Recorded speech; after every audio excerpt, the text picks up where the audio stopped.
জান দিয়েছে, প্রাণ দিয়েছে সাইয়েদাতুনা খাদিজা। মদিনায় যখন বিশ্বনবীরে সাহায্য করার কেউ নাই, মা খাদিজা বিশ্বনবীর জন্য সব সম্পত্তি দান করে দিয়েছে। এজন্য খাদিজার ইন্তেকালের পরে বিশ্বনবী জানাজা দিলেন, দাফন দিলেন, দোয়া করলেন। সব সাহাবারা দাফন শেষে ঘরে ফিরে গেল। আবু বকর, ওমর আর বিশ্বনবী যায় না। আবু বকর ডেকে বললেন, ইয়া রাসূলুল্লাহ, দোয়া হলো, সব হলো, এবার ঘরে ফিরে যাই। বিশ্বনবী বললেন, না না আবু বকর, তোমার মনে চায় তুমি ঘরে ফিরে যাও, আমার ঘরে যেতে মনে চায় না। ওমর বললেন, ইয়া রাসূলুল্লাহ, চলেন ঘরে যাই। বিশ্বনবী বললেন, না আমি যাব না, কারণ যেই মহিলাটারে রেখেছি তারে মাটির নিচে রেখে কেমনে আমি ঘরে যাই। মক্কার জমিনে যখন কেউ আমারে শেল্টার দেয় নাই, কেউ আমারে হেল্প করে নাই, কেউ আমার কথা শুনতে চায় নাই, আমার প্রাণের খাদিজা আমারে তখন ভুলে নাই। যা ছিল সব উজাড় করে দিয়েছে।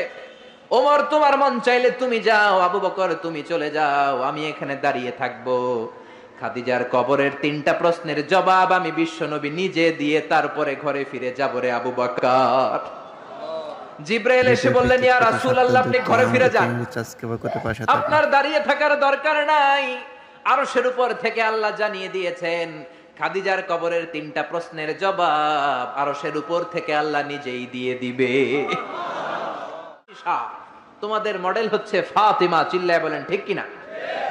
এই সব নবীদেরকে আল্লাহ পাঠিয়েছে আল্লাহর জমিনে দিন কায়েম করানোর জন্য, জোরে বলেন ঠিক কিনা? ইকামাতুদ দ্বীনের জন্য। আল্লাহর জমিনে আল্লাহর দিন বাস্তবায়িত হবে, আল্লাহর জমিনে আল্লাহর কথা বাস্তবায়িত হবে, চিল্লায় বলেন ঠিক কিনা? এজন্য আল্লাহ এক একজন নবীকে দিয়েছেন হেদায়েত, কি দিয়েছেন? আর দিয়েছে দ্বীনুল হক। ওয়াল্লাযী আরসালা রাসূলাহু বিল হুদা ওয়া দীনিল হক লিইয়ুযহিরাহু আলাদ দীনি কুল্লিহি ওয়ালাউ কারিহাল মুশরিকুন। আরেক আয়াতে এসেছে ওয়া কাফা বিল্লাহি শাহীদা, ঠিক কি না? নবীদেরকে আল্লাহ পাঠিয়েছেন আল্লাহর জমিনে আল্লাহর দিন কায়েমের জন্য। এক একজন নবীকে আল্লাহ ওই সময়ের সবচেয়ে বড় ক্ষমতাশীলের কাছে পাঠিয়েছেন দাওয়াত দেওয়ার জন্য। মুসা আলাইহিস সালাম একা মানুষ, আল্লাহ বললেন ফেরাউনের কাছে যাও। আমার যদি কেউ বলে আপনি ডোনাল্ড ট্রাম্পের কাছে যে দাওয়াত দেন, আমার পক্ষে সম্ভব? কাঁপতে কাঁপতেই তো আমি পড়ে যাব, ঠিক কিনা? সাইয়েদনা মুসাকে আল্লাহ বললেন, ইযহাব ইলা ফিরআউনা ইন্নাহু তাগা। ও মুসা, ভয় নাই, ফেরাউনের কাছে যাও, ফেরাউনের কাছে যে দাওয়াত দাও। সাইয়েদনা মুসা বললেন, আমার কথা বললে অর্ধেক মানুষ বুঝে, অর্ধেক মুখের ভিতরে থাকে। মুসা বললেন, আমার মুখে তুতলামি, আমি অর্ধেক কথা বললে অর্ধেক থাকে ভিতরে, অর্ধেক বেরোয়। বনি ইসরাইলের লোকেরা বলে আপনার কথা বুঝি না। আল্লাহ বললেন, ভয় নাই, হারুনকে নবী বানিয়ে দিলাম। মুসা আলাইহিস সালামের ভাই হারুনকে নবী বানিয়ে দিলেন কে? এরপর আল্লাহ বললেন, ফাকুলা লাহু কাওলান লাইনান লাআল্লাহু ইয়াতাযাক্কারু আও ইয়াখশা। ও মুসা, তুমি যাও, তোমার ভাই হারুনও যাও, তোমার মেজাজ একটু গরম। মুসা নবীর মেজাজকে গরম করে দিয়েছে কে? চিল্লায় বলেন কে? তোমার মেজাজ একটু গরম, কিন্তু জিহ্বা বানিয়েছি নরম। আমাদের জিহ্বা কি নরম না গরম? তোমার নরম একটা জিহ্বা দিয়েছি, ফেরাউনের কাছে গরম মেজাজটা নিয়ে যেও না, নরম জিহ্বা দিয়ে দাওয়াত দাও, কবুল করে ফেলবে। সুবহানাল্লাহ পড়েন। এক এক নবীকে মারতে মারতে আধা মরা করা হতো। সাইয়েদনা নূহ আলাইহিস সালাম 950 বছর দাওয়াত দিলেন। 950 বছরের দাওয়াতে তার ডাকে সাড়া দিয়েছে মাত্র 80 জন। কয়জন? সবাই বলেন কয়জন? 1000 বছর দাওয়াত দিয়েছেন, 50 কম মানে 950 বছর, মাত্র 80 জন দাওয়াতে সাড়া দিয়েছে। এজন্য আপনার দাওয়াতে কয়জন সাড়া দিল এটা আসল বিষয় না। আমার মাহফিলে কত হাজার লোক হলো সেটা আমার দেখার বিষয় না। আমি আমার দাওয়াতটা ইখলাসের সাথে পৌঁছে দিতে পারলাম কিনা সেটাই দেখার বিষয়। চিল্লায় বলেন ঠিক কিনা? কিয়ামতের ময়দানে অনেক নবী দাঁড়াবে। কে দাঁড়াবে? তার উম্মত হলো মাত্র 10 জন। সারা জীবন দাওয়াত দিয়ে ঈমান আনছে কয়জন? অনেক নবী দাঁড়াবে, মাআহু রাজুলান, বুখারীর বর্ণনা, তার উম্মত 2 জন। কয়জন? অনেক নবী কিয়ামতের ময়দানে দাঁড়াবে, মাআহু রাজুলুন ওয়াহিদ, তার উম্মত শুধু একজন। নবী একজন, উম্মত একজন। সুবহানাল্লাহ পড়েন। এজন্য নবীরা দাওয়াত দিয়েছেন আর মাইর খেয়েছেন।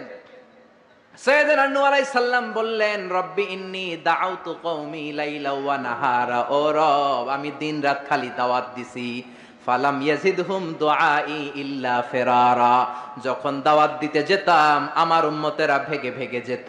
এই যে আমি দাওয়াত দিতেছি, আপনারা কি ভেগে যাইতেছেন? বসে বসে শুনতেছেন, আমার নামে তাকবীর দিতেছেন, মাহফিল শেষে হাদিয়া দিয়ে দিচ্ছেন, কিন্তু নবীদের বিষয়টা এমন ছিল না। নবীরা দাওয়াত দিতে দিতে হয়রান হয়ে যেত। সাইয়েদনা নূহ এমন কোন ধরনের শাস্তি নাই যে শাস্তি দেয়া হয় নাই। পৃথিবীর সবচাইতে সেরা লোক, এই নবীরে ধরে ধরে পিটানো হতো, কুকুর দিয়ে লেলিয়ে দেয়া হতো, বেহুশ হয়ে গেলে মারা গিয়েছে ভেবে কাঁথা দিয়ে পেঁচিয়ে পাহাড়ের উপর রেখে আসা হতো। কিন্তু সাইয়েদনা নূহ আবার হুশ ফেরার পরে কালেমার দাওয়াত নিয়ে চলে এসেছে, ঠিক কিনা? তারপরও মাই রাসনা নাই। রব্বিলা তাদার আলাল আরদি মিনাল কাফিরিনা দাইয়ারা, ও আল্লাহ আমার কথা শুধু শুনে না, আমারে শুধু মারে, আমারে পিটায়। আপনি কাফেরদের আন্ডা বাচ্চা যত আছে সবগুলোর জমিন থেকে শেষ করে দেন। একজন নবী কখন এই বদদোয়া করে? যখন আর উপায় নাই, যখন মায়ের খেতে খেতে দেহে আর সয় না। উনি আল্লাহরে বললেন, আল্লাহ শেষ করে দেন। আল্লাহ বললেন, তো নৌকা বানাও। কি বানাও? বিশাল কিস্তি বানানো হলো, 80 জন উম্মত নিয়ে নৌকায় উঠলেন। ছেলেরে বললেন, আমার কলিজার টুকরা নৌকায় ওঠো। ছেলে কয়, ব্যাপার না, আমি পাহাড়ের উপরে উঠবো, বন্যা আমার কিছু করতে পারবে না। সাইয়েদনা নূহ বললেন, লা আসিমাল ইয়াউম, আজকে বাঁচানোর কেউ নাই, একজন ছাড়া, তিনি কে? আল্লাহ আকাশে বললেন, আকাশ বৃষ্টি দাও। জমিন রে বললেন, জমিনের পানি উপরে বাইরে বমি করে দাও। 40 দিন বৃষ্টি হলো, ড্রাস্টিক্যালি ফ্লাডেড, গোটা বিশ্ব বন্যায় ছেয়ে গেল। There was not a single territory on the world saved from this flood. পৃথিবীর একটা ছোট্ট জায়গা ছিল না, ভূখণ্ড ছিল না যেই জায়গায় বন্যা হয় নাই। নূহ আলাইহিস সালামের বন্যায় আল্লাহর কাবা ঘরও ভেঙে মাটির সাথে মিশে গিয়েছে। পড়েন আল্লাহু আকবার। এজন্য নাফরমানি, বান্দরামি, আল্লাহর বিরোধিতা, কোরআনের বিরোধিতা যদি করি, ওই বন্যা আছে না নাই? 3 মাত্রার ভূমিকম্প দিয়ে সে আল্লাহ কি 8 মাত্রার ভূমিকম্প দিতে পারে না? যে আল্লাহ নেপালকে একটা ধাক্কা দিয়ে জমিনের সাথে মিশিয়ে দিলেন, সে আল্লাহ কি বাংলাদেশকে মিলায় দিতে পারে না? এজন্য ইবাদত করতে হবে একজনের, তিনি কে? মসজিদমুখী হওয়ার দরকার আছে না নাই? নামাজমুখী হওয়ার দরকার আছে না নাই? জামাতমুখী হওয়ার দরকার আছে না নাই? ফ্যামিলিটারে জান্নাতি ফ্যামিলি বানানোর দরকার আছে না নাই? এগুলো আমরা শিখবো নবীদের দাওয়াতি পদ্ধতি থেকে। চিল্লায় বলেন ঠিক কিনা? এক একজন নবীর জীবনী এক একটা এনসাইক্লোপিডিয়া। 25 জন নবীর কথা আল্লাহ কোরআনে বলেছেন, এগুলো আমাদের শিখতে হবে, জানতে হবে। মোট 25 জন নবীর কথা আল্লাহ কোরআনে বলেছেন। চিল্লায় বলেন কয়জন নবী? সবাই বলেন ঈমান আনলাম। চিল্লায় বলেন ঠিক কিনা? আল্লাহ বলেন, রুসুলান ক্বাদ ক্বাসাসনাহুম আলাইকা মিন ক্বাবলু ওয়া রুসুলান লাম নাকসুসহুম আলাইক। ও নবী, কিছু কিছু নবীর কথা এই কোরআনে আমি বলেছি, আর কিছু কিছু নবীর কথা আমি এই কোরআনে আপনারে বলি নাই। যতজন নবীর কথা বলেছি তাদের সংখ্যা হলো 25। সংখ্যা কত? আচ্ছা, এত এত নবী ছিল, এত নবীর কথা না বলে শুধু 25 জন নবীর কথা বললেন কেন? এর কারণ 25 জন নবীর কথা বলতে যেই, 25 জন নবীর ঘটনা শোনাতে যেই 6666 আয়াত। কত আয়াত? ওইখানে যদি 1,24,000 নবীর কথা বলতো, কোরআন হইতো 200 খণ্ড। ঠিক কিনা? কথা কয় না কেন? কোরআন কয় খণ্ড হইতো? কোরআন 200 খণ্ড হইলে আমরা হাফেজ নাজমুস সাকিব পাইতাম, হাফেজ জাকারিয়া পাইতাম, তারাবির নামাজ পড়তে। এজন্য আল্লাহ বললেন, ওয়ালাকাদ ইয়াসসারনাল কুরআনা লিযিকরি ফাহাল মিন মুদ্দাকির। I made this holy Quran very easier for you to read, to understand and to memorize in your heart. কোরআন পড়বেন তাও সোজা, কোরআন বুঝবেন তাও সোজা, কোরআন মুখস্থ করে সিনায় নিবেন তাও সোজা। চিল্লায় বলেন আল্লাহু আকবার। এজন্য ছেলে মেয়েদেরকে হাফেজে কোরআন বানাতে রাজি আছেন তো? হেফজখানায় দিতে রাজি আছেন তো? মাদ্রাসাগুলোতে দিতে রাজি আছেন তো? আল্লাহওয়ালা বানাতে রাজি আছেন তো? আল্লাহ আমাদের উপর দয়া করে, মায়া করে মাত্র 25 জন নবীর কথা বলেছেন। এই জন্য 1 খণ্ড হয়েছে কোরআন। যদি সব নবীদের কথা বলতো, ওই কোরআন নিয়ে আসাও সম্ভব ছিল না। চিল্লায় বলেন ঠিক কিনা? গোলাম, 25 জন নবীর কথা আমি বলেছি, কিন্তু 25 জন নবীর স্ট্যাটাস কিন্তু এক না। এক এক নবীর এক এক স্ট্যাটাস আছে না নাই? কথা বলেন। আপনাদের কষ্ট হচ্ছে তো? কথা বলেন না কেন? তাফসীর মাহফিল যদি ক্লাস হয়, টিচার যদি প্রশ্ন করে উত্তর দিতে হবে না? চিল্লায় পড়েন না আল্লাহু আকবার, আরো জোরে আল্লাহু আকবার। এক এক নবীর এক এক স্ট্যাটাস, এক এক নবীর এক এক মর্যাদা, এক এক নবীর এক এক টাইটেল।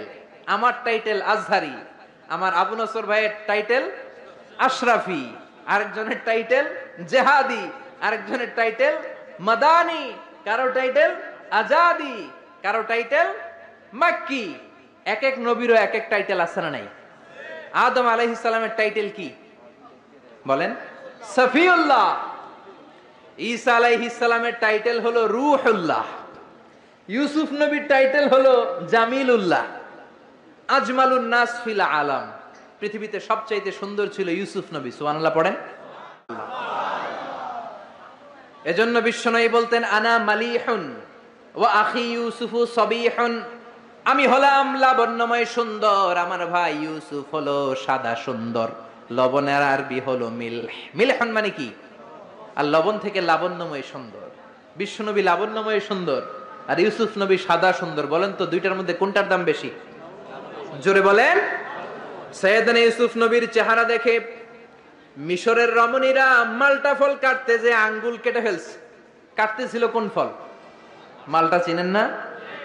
ওয়াকাত্তা'না আইদিয়াহুন্না, মালটা কাটতে কাটতে আঙ্গুল কেটে ফেলেছে। মা এসে ডেকে বলে, ও মিশরের রমণীরা শোনো, ইউসুফ নবীর চেহারা দেখে মালটা কাটতে যে আঙ্গুল কেটে ফেলেছো, আমার নবীরে তো তোমরা দেখো নাই, আমার কলিজার টুকরা বিশ্ব নবীরে তো তোমরা দেখো নাই। বিশ্ব নবীরে যদি তোমরা একটি নজরের জন্য দেখতা, মালটা কাটতে যে আঙ্গুল নয়, প্রত্যেকের কলিজাটা কেটে কেটে খান খান করে দিতা। নাই আকাশে ভেসে যাওয়া পাখিগুলো ড্রপ দিয়ে মুহূর্তের মধ্যে জমিনে নেমে যেত। কিন্তু উনার কণ্ঠ কি বিশ্বনবীর চাইতে সুন্দর কণ্ঠ? There is no comparison with our prophet. আমাদের নবীর সাথে কোন নবীর কোন তুলনা নাই। চিল্লা এখন সুবহানাল্লাহ।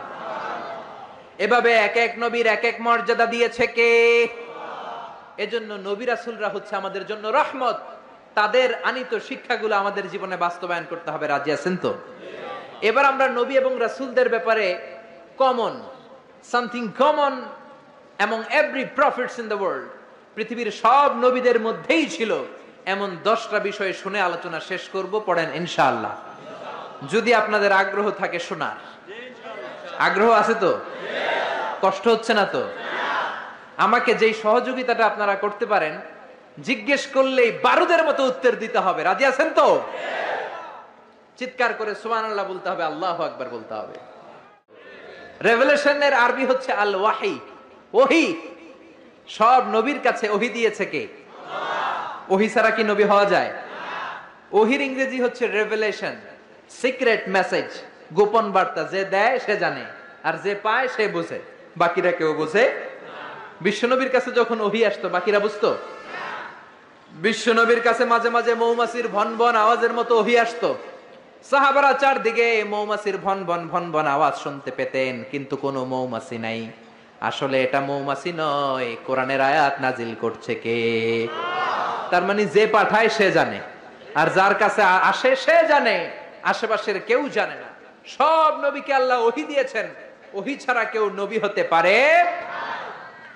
এজন্য আল্লাহ বলেন, ইন্না আওহাইনা ইলাইকা কামা আওহাইনা ইলা নূহিন ওয়ান নাবিয়িনা মিন বাদি। ও নবী, আমি আপনার কাছে ওহী দিয়েছি যেমনটি আমি ওহী দিয়েছি সাইয়েদনা নূহ আলাইহিস সালামের কাছে, যেমনটি আমি ওহী দিয়েছি সব নবীদের কাছে। ঠিক কি না? থাকে আলেম ওলামাদেরকে সম্মান করতে জানে, কোরআনকে সম্মান দিতে জানে, সেই হবে আমাদের নেতা। চিল্লায় বলেন ঠিক কি না? এজন্য সব নবীকে আল্লাহ দিয়েছেন আল খুলুকুল হাসান, সুন্দর চরিত্র। আমার নবীর চরিত্র ফুলের চাইতেও পবিত্র। ফুলের মতো পবিত্র বললে আমার নবীর সম্মানকে খাটো করা হবে। আমার নবীর চরিত্র ফুলের চাইতেও, পা থেকে মাথা পর্যন্ত একটা দাগ ফেলানোর মতো জায়গা আল্লাহ রাখে নাই। চিল্লায় বলেন ঠিক কিনা? বেশি আদর করেন তারে। একমাত্র কুমারী বউ লাইপে মাথায় উঠছে, এবার বিচার করেন। বিশ্বনবীর বিচারের পদ্ধতি হলো বাদী বিবাদী দুইজনের কথা শুনে তারপরে রায়। এই পন্থায় যারা বিচার করবে সেই বিচারেই ইনসাফ থাকবে। আপনি এক পক্ষের কথা শুনে আরেক পক্ষের বিরুদ্ধে জেল জরিমানা ফাঁসি দিয়ে দিলেন, এইটা সঠিক ইনসাফপূর্ণ বিচার নয়। চিল্লা এখন ঠিক কিনা? এরকম বিচার বাংলার জমিনে আছে না নাই? বিচার আসছে, কিছু ঘুষ দিছে, তার পক্ষে রায়। যে ঘুষ দিতে পারে নাই তার বিপক্ষে রায়, ঠিক কিনা? যে ঘুষ দিয়েছে তার সাক্ষীকে আসার সুযোগ দিয়েছে, যে ঘুষ দিতে পারে নাই তার সাক্ষীকে আদালতে আসতেই দেয়া হয় নাই। চিল্লা এখন ঠিক কিনা? একদিন হবে, চিল্লায় বলেন ঠিক কিনা? সব বিচারের আসল বিচার একদিন হবে কিয়ামতের ময়দানে। সেদিন হবে ফাইনাল খেলা। কোন খেলা? জোরে বলেন কোন খেলা? দুনিয়াতে যেমনি ফাইনাল খেলাতে গ্যালারি ভর্তি দর্শক, সেদিনের ফাইনাল খেলায় গোটা বিশ্বের সব নবী আর তার উম্মত সহ থাকবে সেদিনকার দর্শক। চিল্লায় বলেন ঠিক কিনা? বিশ্বনবী বললেন, সাফিয়া তোমার কথা শুনলাম, এবার আয়েশার কথা শোনার দরকার আছে না নাই? আয়েশারে ডাকো। আয়েশারে বললেন, আয়েশা, সাফিয়া এমন এমন বলেছে, আসলে তুমি এমন এমন করেছো নাকি বলো। আয়েশা বললেন, ইয়া রাসূলুল্লাহ, আসলে আমি এমন করেছি। সুবহানাল্লাহ, কি সুন্দর বিচার। সাফিয়াও পায়েস নিয়ে আয়েশার গালের মধ্যে পলিশ করে দিল, সাফিয়াও হেসে দিল, আয়েশাও হেসে দিল, বিশ্বনবীও হেসে দিলেন। আরশের উপর থেকে খুশি হয়ে গেলেন কে?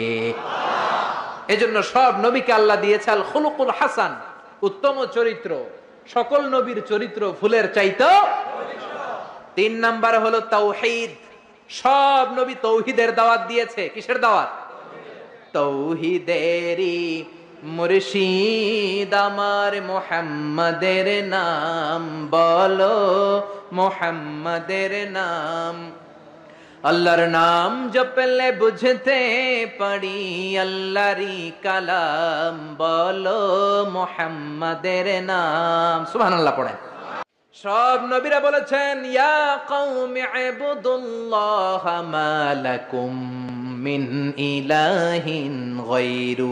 ও আমার কওমের লোকেরা, আল্লাহ ছাড়া কারো ইবাদত করো না। কি হলো তোমাদের? ইবাদত করলে করতে হবে একজনের, তিনি কে? ডাকতে হলে ডাকতে হবে একজনকে, তিনি কে?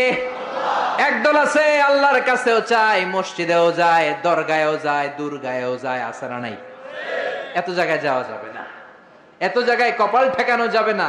কপাল ঠেকাতে হবে একজনের কাছে, তিনি কে? এজন্য খবরদার, চাইতে হবে একজনের কাছে। মাজারে যেয়ে চাওয়া যাবে না, মরা লাশের সামনে দাঁড়িয়ে চাওয়া যাবে না, চাইতে হবে আল্লাহর কাছে। কেউ যেটা পারে না সেটা পারে কে? কেউ যেটা দেয় না সেটা দেয় কে? কেউ যেটা বুঝে না সেটা বুঝে কে? এটা হচ্ছে তাওহীদ, ওয়াননেস অফ গড। আল্লাহ যে এক, ওই এক আল্লাহর কাছেই চাইতে হবে। আল্লাহ ছাড়া কারো কাছে চাওয়া যাবে না। অন্য কারো কাছে যদি চান, এটা শিরক হয়ে যাবে। আল্লাহ সব গুনাহ মাফ করে দেন, কিন্তু শিরকের গুনাহ মাফ করবেন। আল্লাহ বলেন, আমার কোন বান্দা যদি কিয়ামতের কঠিন ময়দানে পাহাড় পরিমাণ গুনাহ নিয়ে, সাগরের জলরাশি পরিমাণ গুনাহ নিয়ে হাজির হয়ে যায়, আর ওই গুনার মধ্যে যদি শিরকের গুনাহ না থাকে, আমি আমার বান্দার কাছে পাহাড় পরিমাণ ক্ষমা নিয়ে হাজির হয়ে যাব। এজন্য শিরক করা যাবে না, ডাকতে হবে একজনকে, তিনি কে? সব সময় আল্লাহর কাছে চাইব। পরীক্ষায় সফল হতে চান, চাইবেন কার কাছে? বিয়ে করতে চান, তাকওয়াপূর্ণ স্ত্রী চান, নেককার বিবি চান, দিতে পারে একজন, তিনি কে? নির্বাচনে সফল হতে চান, সফল করে দিবে কে? অসুস্থ সুস্থ হতে চান, সুস্থ করে দিবে কে? জীবনে ব্যর্থতা, সফলতা এনে দিবে কে? দরগায় যেয়ে চাইলে সফলতা আসবে? কবরের সামনে দাঁড়িয়ে চাইলে সফলতা আসবে? আল মাইয়িতু ফিল কবর কাল গরিকু ফিল বাহর। সাঁতার না জানা ব্যক্তি সাগরে পড়লে যে অসহায়, কবরে শুয়ে থাকা ব্যক্তি তার চেয়েও অসহায়। উনি আপনার কি করবে? করতে পারে একজন, তিনি কে? এটার না তাওহীদে আমরা যারা বিশ্বাসী তাদেরকে বলে মুওয়াহিদুন। তাদেরকে কি বলে? আমরা সবাই হচ্ছে মুওয়াহিদুন, আমরা এক আল্লাহয় বিশ্বাসী। চিল্লায় বলেন ঠিক কিনা? 4 নাম্বার কমন বিষয় হচ্ছে, সব নবীরা মাসুম ছিলেন। কি ছিলেন? সব নবীরা নিষ্পাপ ছিলেন। নবীদের ভুল ছিল না, নবীদের গুনাহ ছিল না। ছোটখাটো ডিসিশন মেকিং এ ভুল হলেও আল্লাহ দুনিয়াতেই ওটা সেটেল করে দিয়েছেন। চিল্লায় বলেন সুবহানাল্লাহ।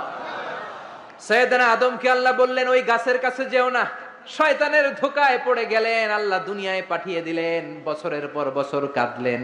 আর রব্বুল আলামিনের কাছে দোয়া করলেন, সবাই পড়েন, রব্বানা যালামনা আনফুসানা ওয়া ইল্লাম তাগফির লানা ওয়া তারহামনা লানাকুনান্না মিনাল খাসিরিন। আল্লাহ, আমি গুনাহ করেছি, অপরাধ করেছি, অন্যায় করেছি, জুলুম করেছি। তুমি যদি গুনাহ ক্ষমা করে না দাও, কেউ গুনাহ ক্ষমা করার মতো নাই, ঠিক কিনা? আল্লাহর ক্ষমার দরবার যে কত বিশাল আমাদের ধারণাই নাই, আপনি কল্পনাও করতে পারবেন না। ইউ কান্ট ইমাজিন আল্লাহর রহমতের দরিয়া যে কত বড়। আপনি কত গুনাহ করছেন, অন্যায় করছেন, নামাজ ছেড়েছেন, মারে বকেছেন, জুলুম করেছেন, যত পাপই করেন, আল্লাহর রহমতের দরিয়া আপনার পাপের চাইতেও বড়, ঠিক কিনা? আপনার পাপ যদি হয় খালের পানির সমান, আল্লাহর দয়া সাগরের পানির সমান। আপনার গুনাহ যদি হয় পাহাড়ের সমান, আল্লাহর দয়া আকাশের সমান। চিল্লায় বলেন ঠিক কিনা? এজন্য নবীদের ভুল নাই, নবীদেরকে মাফ করে দিয়েছে কে? চারটা গেল, মোট 10টা বলবো। 10টা বলেই আলোচনা শেষ, কোনো ওঠা বসা নাই, মনোযোগ দিয়ে শোনেন। 5 নম্বরে হলো মুজিজা। সব নবীকে মুজিজা দিয়েছে কে? আপেল দিছে কে? আমরা খাওয়ার জন্য? মাশাআল্লাহ। নাই দুনিয়ার আপেল খাওয়ার সময় বোটা ফেলে দাও, জান্নাতের বোটা ফেলা দরকার নাই। জান্নাতের আপেলের বোটায় কামড় দিয়ে দেখো, মিষ্টির চোটে বেহুশ হয়ে যাবা। জান্নাতের ফলের বিচি ফেলা লাগে না, জান্নাতের ফলের খোসা ফেলা লাগে না, খোসা সহ খাবা। দুনিয়ার আপেলের এক স্বাদ, কমলার ভিতরে এক স্বাদ, তরমুজের ভেতরে এক স্বাদ। জান্নাতের এক একটা ফলের ভিতরে 70 ধরনের স্বাদ ঢুকিয়ে দিয়েছে কে? আবার দুনিয়াতে যদি কারো পেট খারাপ থাকে, আঙ্গুর খেলে ঝামেলা আছে না নাই? হজম করা লাগবে খেয়ে, দুধ খেয়ে হজম করা লাগবে। জান্নাতে দুধ খাবেন, মদ খাবেন, মধু খাবেন, মিনারেল ফ্রেশ ওয়াটার খাবেন, ফল খাবেন, হজমের কোনো ঝামেলা নাই। খাওয়ার পরে একটা ঢেকুর দিবেন, অটোমেটিক সব হজম করিয়ে দিবে কে? সব নবীকে আল্লাহ মুজিজা দিয়েছেন। কি দিয়েছেন? সবাই বলেন মুজিজা। সবাই বলেন কি দিয়েছে? ইসলাম। নবীকে এমনি এমনি পাঠায় দেন নাই, সাথে করে মুজিজাও দিয়েছে। চিল্লা এখন ঠিক কিনা? সব নবীকে চমৎকার চমৎকার মুজিজা দিয়েছে কে? ইউসুফ আলাইহিস সালামের মুজিজা হচ্ছে তাবিরুল আহলাম। তিনি স্বপ্নের ব্যাখ্যা করতে পারতেন। কি করতে পারতেন? সবাই বলেন। আমরা স্বপ্ন দেখি কি দেখি না? ঘুমাইলেই স্বপ্ন দেখি রাজা হয়েছি, বাদশা হয়েছি, বাংলাদেশের মন্ত্রী হয়েছি, ঠিক কিনা? ওইটা দেখি এখনো টিনের ঘরেই শুইয়া রইছি। চিল্লা এখন ঠিক কিনা? আমরা এরকম স্বপ্ন দেখি, অদ্ভুত অদ্ভুত স্বপ্ন দেখি। অনেক ধরনের স্বপ্ন হয়, কিছু আছে আদগাসু আহলাম, এগুলোর কোনো মিনিং নাই, অর্থ নাই। কিন্তু কিছু কিছু স্বপ্ন আছে যেগুলোর কিছু মিনিং বা অর্থ আছে না নাই? কোন স্বপ্নের কি অর্থ শোনা মাত্রই সাইয়েদনা ইউসুফ বলে দিতে পারতেন, এক অক্ষর হেরফের হতো না। চিল্লা এখন সুবহানাল্লাহ। এটা হচ্ছে ইউসুফ নবীর মুজিজা। উনি যা বলতেন তাই হয়ে যেত। এজন্য স্বপ্ন দেখলেই ইচ্ছামতো কারো কাছে বলবেন না, ইচ্ছামতো কারো কাছে বলবেন না। স্বপ্ন আলেমের কাছে বলবেন অথবা শুভাকাঙ্ক্ষীর কাছে বলবেন। বিশ্বনবী বলেছেন, লা তাকুসুর রুইয়া ইল্লা আলা আলিমিন আও নাসিহ। তোমার শুভাকাঙ্ক্ষী কিংবা জবরদস্ত কোন বড় আলেমের কাছে ছাড়া স্বপ্নের কথা বলা যাবে না। কারণ ফাইন্নার রুইয়া তাকাউ আলা মা তুআব্বার। স্বপ্নের ব্যাখ্যা যেমন করা হয় ঠিক তেমনই হয়ে যায়। জোরে কোন ঠিক কিনা? মুহাম্মদ ইবনে সিরিন, ওনার সময়ে উনি সবচেয়ে বেশি ভালো স্বপ্নের ব্যাখ্যা করতে জানতেন। ওনার সময়ে এসে একজন লোক বলল, আমি একটা স্বপ্ন দেখেছি আমার ছেলেকে নিয়ে। কি স্বপ্ন? কয় আমার ছেলের পেট এত বড় হয়ে গেছে, মোটা পেট। ওই সময় এক মূর্খের কাছে আরেকজন যে বলল, আমিও রাতে এক স্বপ্ন দেখেছি। কি দেখেছো? আমার ছেলের পেট এত বড় হয়েছে। ওই মূর্খ বলে, সর্বনাশ, তোমার ছেলের পেট এত বড় হয়েছে? আরে তোর ছেলে তো কিছুদিন পরে মারা যাবে। ঠিকই তার ছেলে কিছুদিন পর মারা গিয়েছে। আর মুহাম্মদ ইবনে সিরিন সবচেয়ে বড় স্বপ্নের ব্যাখ্যাকারী, উনি বলেছেন তোমার ছেলে আল্লাহর ফজলে এই জামানার সবচেয়ে বড় আলেম হয়ে যাবে। সবচাইতে ভালো স্বপ্নের ব্যাখ্যা করতে পারতেন ইউসুফ আলাইহিস সালাম। জোরে কোন সুবহানাল্লাহ। এটা হচ্ছে ইউসুফ নবীর মুজিজা। এইভাবে সাইয়েদনা ইসমাঈল আলাইহিস সালামেরও মুজিজা আছে না নাই? ইসমাঈল নবীর নাম শুনছেন তো? বাবার নাম কি? ইসমাঈল নবীর টাইটেল হচ্ছে জাবিহুল্লাহ। কি নাম? কি নাম? ছেলেদের নাম রাখবেন এগুলো। ইসমাঈল জাবিহুল্লাহ, কি তো চমৎকার নাম। তাকে জবাই করতে যে বাপ বেটা এমন ইমানের পরীক্ষা দিয়েছে, ছেলে বাবা দুইজনেই গোল্ডেন এ প্লাস। আকাশ থেকে ওই যে হাবিল আর কাবিল কুরবানি করেছিল, ওই দুম্বাটাকে পাঠিয়ে ইসমাইলের জীবন রক্ষা করেছে কে?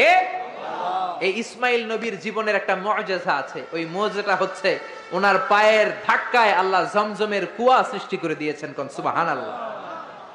ওনার মা বিবি হাজেরা, আরবিতে হচ্ছে হাজার, ডানে যায় সাফা পাহাড়ে পানি নাই, বাম দিকে যায় পানি নাই, আবার যায় 7 বার দৌড়ালেন পানি নাই।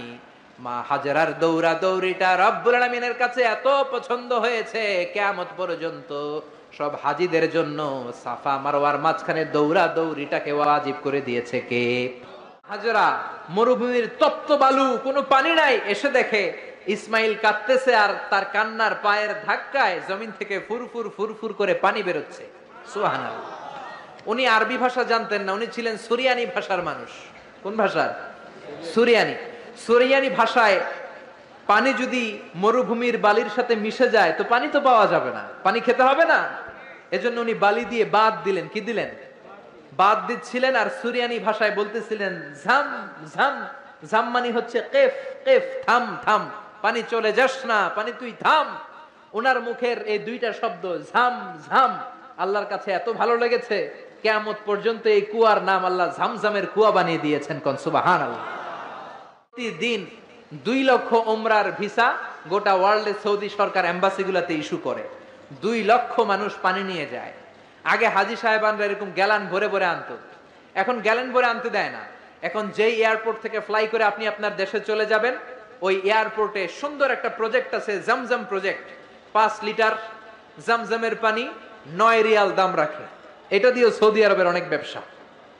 ওই সৌদির ব্যবসার কথা বলতে গেলে অনেক ব্যবসা আছে। 9 রিয়াল করে তারা রাখে। প্রতিদিন 2 লক্ষ উমরাকারী জমজমের পানি 5 লিটার করে নিয়ে যায়।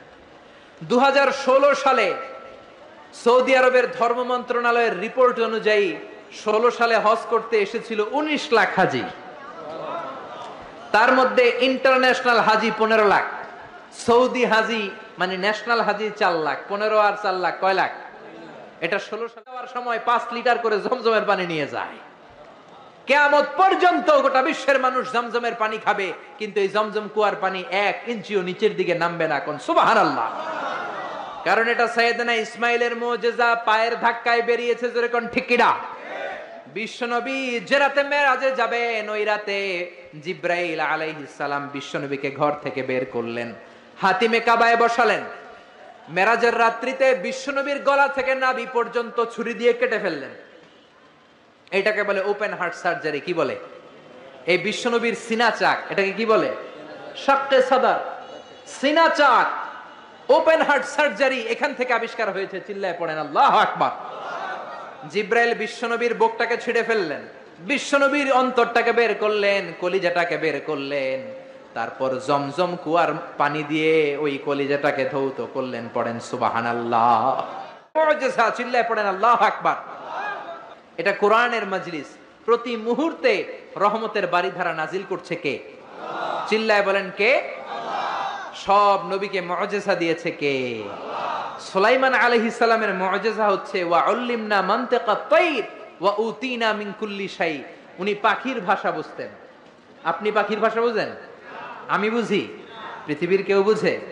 যে কোনো পাখি কথা বললেই সুলাইমান আলাইহিস সালাম পাখির ভাষা বুঝে ফেলতেন। চিল্লায় পড়েন আল্লাহু আকবার। আবার আল্লাহ ওনাকে একটা স্পেশাল সিকিউরিটি বার্ড দিয়েছেন, সিকিউরিটি বার্ড। এটার নাম হচ্ছে হুদহুদ। কি নাম? সবাই বলেন কি নাম? কোরআনে এই পাখির নামটা আছে হুদহুদ। কি নাম? হুদহুদ। এই হুদহুদ পাখি সুলাইমান আলাইহিস সালাম ওনার সিংহাসনটা বাতাসে ভেসে বেড়াতো, যেমন করে এখনকার প্লেন আর রকেট গুলো ভেসে বেড়ায়। সিংহাসনও ভেসে বেড়াতো ওনার হুদহুদ সিকিউরিটি বার্ড, এটাও ভেসে বেড়াতো। এটার কাজ ছিল কোথায় পানি আছে, পানির পিক্সেল আল্লাহ দিয়েছে। মেগাপিক্সেল বুঝেন? মোবাইলের ক্যামেরা দিয়ে আমরা জুমিং করে দূরের জিনিস দেখি না? ওর চোখে আল্লাহ হুদহুদ পাখির চোখে এমন মেগাপিক্সেল দিয়েছে, 5000 4000 ফিট উপর থেকেও জমিনের দিকে তাকালে জমিনের কত শত ফিট নিচে পানি পাওয়া যাবে, উপর থেকেই এটা ধরে ফেলতো। কোন সুবহানাল্লাহ। এটা ছিল সুলাইমান আলাইহিস সালামের মুজিজা। এরকম সব নবীকে মুজিজা দিয়েছে কে? এরপরে সব নবীরা ছিল বাশার, মানুষ ছিল। কি ছিল? ইন্নামা আনা বাশারুম মিসলুকুম, আমি তোমাদের মতোই মানুষ। বিশ্বনবী বলেন আমি তোমাদের মতোই মানুষ, পার্থক্য হলো ইউহা ইলাইয়া, আমার কাছে ওহী পাঠায় কে? নবীরা কি মানুষ ছিল না জিন ছিল? সবাই বলবেন মানুষ না জিন? মানুষ না ফেরেশতা? নবীরা অসুস্থ হতেন, নবীরা ব্যথা পেতেন, নবীরা বিপদে পড়তেন, নবীরা জন্মগ্রহণ করতেন দু একজন নবী ছাড়া। আদম আলাইহিস সালামের মাও নাই, বাবাও নাই। ঈসা আলাইহিস সালাম মা আছে, বাবা নাই। বাকি সব নবী মায়ের পেট থেকে এসেছেন। চিল্লায় এখন ঠিক কিনা? তারা আহত হলে টকটকে রক্ত বেরোতো, ওনাদের ক্ষুধা লাগতো, ওনারা বাজারে যেতেন, বিয়ে করতেন, সন্তান হতো, এন্তেকালও করতেন। চিল্লায় বলেন ঠিক কিনা? এরপরে সব নবীরা পুরুষ ছিলেন। কি ছিল? নারী নবী ছিল? কেউ জানলে আমারে বলেন, আমি জানি না। নারী কোন নবী ছিল? হিজরা কোন নবী ছিল? সব নবী ছিল পুরুষ। কি ছিল? এই প্রত্যেকটার দলিল আছে, বলতে গেলে লম্বা সময় লাগবে। সর্বশেষ সব নবীরা আহইয়াউন ফি কুবুরিহিম ইউসাল্লুন, সব নবীরা তাদের কবরে জীবিত, সালাম দিলে সালাম শুনে। চিল্লায় এখন ঠিক কিনা? নবীদের লাশ পচেও না, গলেও না। বিশ্বনবী বলেন ইন্নাল্লাহ হাররামা আলাল আরদি আন তাকুলা আজসাদাল আমবিয়া, রব্বুল আলামিন জমিনের জন্য হারাম করে দিয়েছেন নবীদের লাশ পচবে না, গলবে না, কিয়ামত পর্যন্ত অক্ষত অবস্থায় কবরে আছে না নাই? 9 নাম্বার, নবীরা পৃথিবীতে রাখাল ছিল। কি ছিল? জোরে বলেন, চিল্লায়া বলেন। সাহাবীরা বললেন ইয়া রাসূলুল্লাহ এটা কি বললেন? বিশ্বনবী বললেন হ্যাঁ, বুখারীর বর্ণনা মা মিন নাবিয়্যিন ইল্লা রাআল গানাম, এই দুনিয়ায় যত নবী ছিল সব নবীরাই রাখালগিরি করেছে। সাহাবারা বললেন আপনিও করছেন নাকি? বিশ্বনবী বললেন হ্যাঁ হ্যাঁ, মক্কার জমিনে কুরাইশদের ছাগল পেলে পেলে আমি টাকা কামাই করেছি। সুবহানাল্লাহ। আপনি যত বড় নবীর ইতিহাস পড়েন না কেন, সব নবীকে রাখাল হিসেবে পৃথিবীতে পাঠিয়েছে কে? কারণ রাখাল বড় কঠিন একটা চাকরি, এই ডিউটিটা বড় কঠিন। ছাগল যারা পালছেন তারা জানেন। ছাগল পালছেন না? যেহেতু আশেপাশে গ্রাম আছে, আমিও ছাগল পেলেছি, তবে কুরবানির আগে 10-15 দিন যত সময় পেয়েছি ছোটবেলা ছাগল পেলেছি। ছাগলের রশি ধরে ডানে টান দিলে ওটা বায়ে যায়, আছে না নাই? এজন্য আল্লাহ বুঝাতে চাইলেন আগে ছাগল পালো, আগে ছাগলগুলারে ভালো করো, কিছুদিন পরে ছাগলের রাখালি যদি করতে পারো, কিছুদিন পরে মানুষের রাখালগিরি করতে পারবা। ঠিক কিনা? কারণ মানুষের মধ্যেও কিছু টেরা প্রাণী আছে না নাই? কয় বছর? চিল্লায় বলেন কয় বছর? আমার মেয়ের বয়স হচ্ছে 8 বছর, আর 10 বছর যদি এই লোকটারে আমার বাড়িতে ডিউটিতে রাখা যায়, আমার মেয়ের বয়স হবে কয় বছর? 18তে বিয়ে দেওয়ার সুযোগ আছে না নাই? বাংলাদেশ সরকারের তো নিয়ম করছে 18 কমে বিয়ে দেওয়া যাবে? কিচ্ছু করতে পারে না। প্রতিদিন পালতে পালতে 10 বছর ছাগল পালতে পালতে যখন মাথাটা ঠান্ডা হয়েছে, তখন ডিউটি মুক্ত করেছে কে? আল্লাহ। এজন্য নবীরা হচ্ছে আমাদের জীবনের মডেল। সালমান খান, শাহরুখ খান, ঋত্বিক রোশন কোন নায়ক, কোন ক্রিকেটার, কোন ব্যান্ড সঙ্গীত তারকা আমাদের মডেল নয়। চিল্লায় এখন ঠিক কিনা?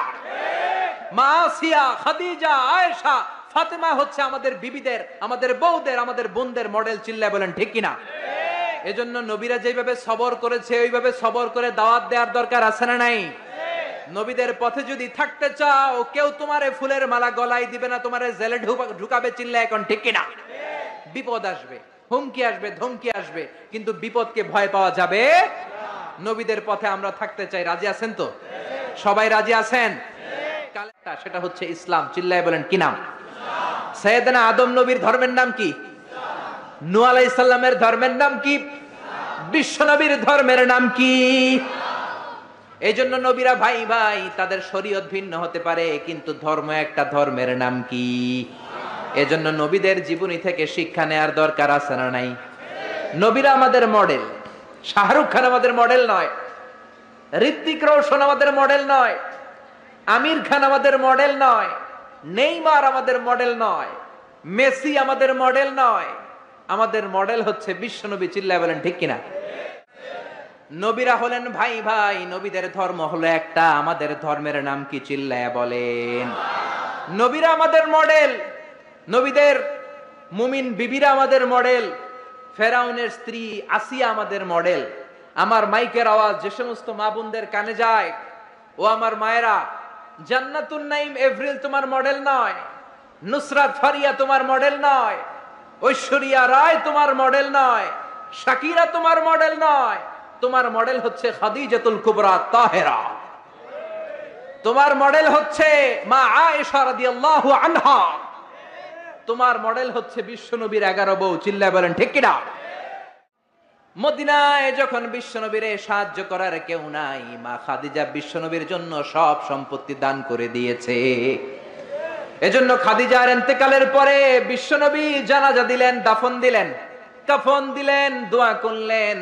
সব সাহাবারা দাফন শেষে ঘরে ফিরে গেল। আবু বকর, ওমর আর বিশ্বনবী যায় না। আবু বকর ডেকে বললেন, ইয়া রাসূলুল্লাহ, দোয়া হলো, সব হলো, এবার ঘরে ফিরে যাই। বিশ্বনবী বললেন, না না আবু বকর, তোমার মনে চায় তুমি ঘরে ফিরে যাও, আমার ঘরে যেতে মনে চায় না। ওমর বললেন, ইয়া রাসূলুল্লাহ, চলেন ঘরে যাই। বিশ্বনবী বললেন, না আমি যাব না, কারণ যেই মহিলাটারে রেখেছি তারে মাটির নিচে রেখে কেমনে আমি ঘরে যাই। দেয় নাই, কেউ আমারে হেল্প করে নাই, কেউ আমার কথা শুনতে চায় নাই। আমার প্রাণের খাদিজা আমারে তখন ভুলে নাই, যা ছিল সব উজাড় করে দিয়েছে। ওমর, তোমার মন চাইলে তুমি যাও, আবু বকর তুমি চলে যাও, আমি এখানে দাঁড়িয়ে থাকবো। খাদিজার কবরের 3টা প্রশ্নের জবাব আমি বিশ্বনবী নিজে দিয়ে তারপরে ঘরে ফিরে যাব রে আবু বকর। জিব্রাইল এসে বললেন, ইয়া রাসূলুল্লাহ, আপনি ঘরে ফিরে যান, আপনার দাঁড়িয়ে থাকার দরকার নাই। আরশের উপর থেকে আল্লাহ জানিয়ে দিয়েছেন খাদিজার কবরের 3টা প্রশ্নের জবাব আরশের উপর থেকে আল্লাহ নিজেই দিয়ে দিবে।